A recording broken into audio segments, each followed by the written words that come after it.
Թուրքիան բախվում է Էրդողանի սիրիական խաղերին։ Բաքվում պանթյուրքիստները Իրանի դեսպանատան դիմաց անջատողական կարգախոսներ են հնչեցնում, իսկ ռազմական ինքնաթիռները շրջանցում են ավանդական երթուղիները։ Բարև ձեզ, Փաստինֆոյի եթերում բաց մի թողեք հաղորդաշարն է, որի շրջանակներում շարունակում ենք հետևել թշնամու ներքին անցուդարձին։ Էրդողանի սիրիական խաղի հետևանքով Թուրքիայում նոր ցնցումներ են սկսվել։ Վերջին օրերին Թուրքիայում անկայուն իրավիճակ է։ Դա պայմանավորված է նրանով, որ Թուրքիայի արտաքին գործերի նախարար Հական Ֆիդանը աջակցություն է հայտնել Սիրիայի վահաբական կառավարությանը, որը ձգտում է ոչնչացնել քրդական բնակչությանը հյուսիսային Հալեպի նահանգում։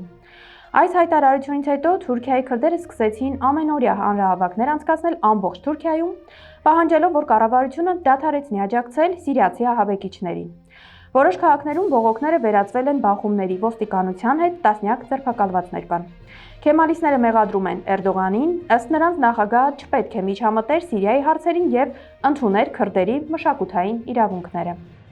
Թուրքիայի հարավ-արևելքում գտնվող համալսարաններից մեկի տարածքում եւս բախումներ են տեղի ունեցել ուսանողների, ոստիկանության եւ տեղի անվտանգության աշխատակիցների միջև։ Պատճառը բողոքի ակցիան է աջակցություն Սիրիայի հյուսիսում ապրող քրդերի։ Ցուցարար ուսանողները վանկարկել են քրդամետ կարգախոսներ դատապարտելով Անկարայի քաղաքականությունը։ Սակայն Թուրքիայի համար նույնիսկ համալսարանական կորպուսը այլևս ազատ տարածք չէ։ Քրդերին պաշտպանելը ավտոմատ կերպով ընկալվում է որպես սպառնալիք, եւ այս ֆոնին Թուրքիայում պարզ ուղերձ է հնչում. համերաշխությունը քրդերի հետ արգելված է, անգամ եթե դու պարզապես ուսանող ես, գրում է Shia News-ը։ Թալիշական հեղափոխություն Թելեգրամյան ալիքի փոխանցմամբ Բաքվում Իրանի դեսպանատան դիմաց պանթյուրքիստական անջատողական գաղափարներով բողոքի ակցիա է տեղի ունեցել, որի ժամանակ ցուցարարները վանկարկել են Բաքու, Թավրիզ, Անկարա, Ուրենք մենք, Ուրեն պարսիկները եւ թող Ադրբեջանը միասնական լինի կարգախոսները։ Քաղաքային ոստիկանությունը չի միջամտել։ Բավական է ասել, որ տեղի լրատվամիջոցները սա նկարագրել են որպես դեմոկրատիա ամենահեգնական հոմանիշներով։ Թուրանսկի էքսպրես թելեգրամյան ալիքի փոխանցմամբ էլ Ալիևամետ ադրբեջանական ալիքներն ու պանթյուրքիստական շարժումները Իրանի թյուրքախոսներին կոչ են արել միանալ հակակառավարական ցույցերին։ Ըստ ալիքի, այնինչ կատարվում է շատ դեպքերում կանխատեսելի է, արևմտյան հատուկ ծառայությունները ցանկանում են Իրանում ներքին անկայունություն ստեղծել, մի կողմից ուզում են վերականգնել Փահլավիների միապետությունը, մյուս կողմից աջակցում են անջատողականներին հարևան պետության միջոցով։ Ու այս ամենը պարզորոշ ցույց է տալիս, ինչպես են արտաքին ուժերը խաղում տարածաշրջանում, օգտագործելով ազգային ու էթնիկ շարժումները սեփական շահերի համար։ Դեկտեմբերին Բաքու է ժամանել Եգիպտոսի ռազմական ինքնաթիռը անցնելով Հայաստանի օդային տարածքով։ Ակնհայտ է, սովորական երթուղիները Թուրքիան եւ Վրաստանը այս անգամ չեն օգտագործվել։ Հայաստանի արտաքին գործերի նախարարությունը հայտնել է, որ այցը մասնավոր է եղել, իսկ ինքնաթիռում մասնավոր բարձրաստիճան պաշտոնյա։ Սակայն այն, որ ռազմական ինքնաթիռը կրկին անցել է Հայաստանի օդային տարածքով, խոսում է Ադրբեջանի եւ դրա դաշնակիցների կողմից ավանդական երթուղիների շրջանցման ու քաղաքական մեսիջի մասին, գրում է Հաքին Ազը։ Իրանում բողոքի ալիքը արդեն հարվածում է ադրբեջանցի սպառողին։ Տնտեսագետ Ռաշադ Հասանովի խոսքով, Ադրբեջանը լրջորեն կախված է Իրանի ներմուծումներից եւ այնտեղի անկայունությունը չի կարող չանդրադառնալ Ադրբեջանի ներքին շուկայի վրա։ 2025-ին Իրանից ներմուծման ծավալը հասել է շուրջ 600 միլիոն դոլարին, որի մոտ 1/3-ը սննդամթերքն է։ Այժմ մատակարարման շղթաների ողջ ռիսկերը մեծանում են եւ որոշ ապրանքների դեպքում գների աճն արդեն նկատվում է։ Տնտեսագետը զգուշացնում է. եթե Իրանում գործընթացները խորանան, դա կարող է ինֆլյացիայի թանկացումների եւ ադրբեջանցի սպառողների վրա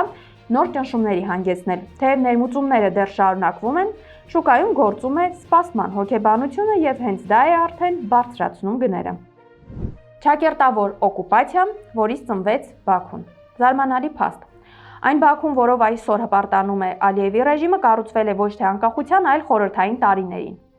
Քաղաքի ճարտարապետությունը ձևավորվել էր արևելյան ու դասական ոճերի համադրությամբ, իսկ ենթակառուցվածքները զարգանում էին համակարգված ու հետևողական։ 1926 թվականին Բաքվում գործարկվեց ԽՍՀՄ առաջին էլեկտրական երկաթուղին, Մոսկվայից 3 տարի շուտ։ Կառուցվեցին Նիզամի կինոթատրոնը, կառավարության տունը, ազգային գրադարանը եւ այլ շենքեր, որոնք մինչ այսօր կազմում են քաղաքի իրական դեմքը։ Այս շրջանը ներկայիս իշխանությունները անվանում են օկուպացիա, միաժամանակ օգտվելով հենց այդ օկուպացիայի թողած ժառանգությունից։ Իսկ անկախության 30 տարիների ընթացքում Բաքվում այդ մակարդակի համառեք ճարտարապետական ժառանգություն գրեթե չի ստեղծվել, գրում է Թուրանսկի Էքսպրեսը։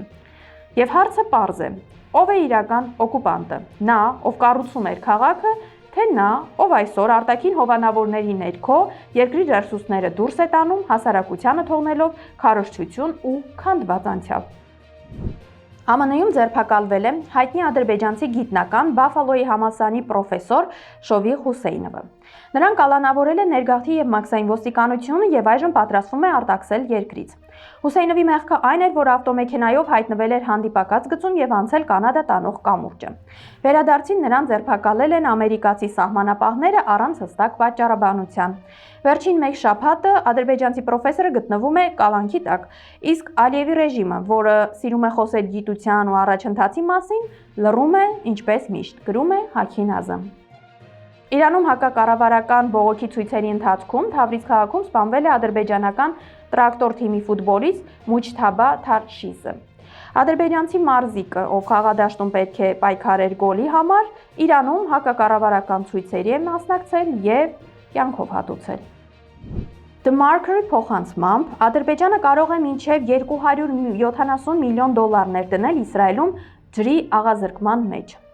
Ադրբեջանի պետական կորպորացիան քննարկում է Իսրայելի աղազրկված ջրի 45%-ի համար պատասխանատու ընկերության ձեռքբերման հնարավորությունը։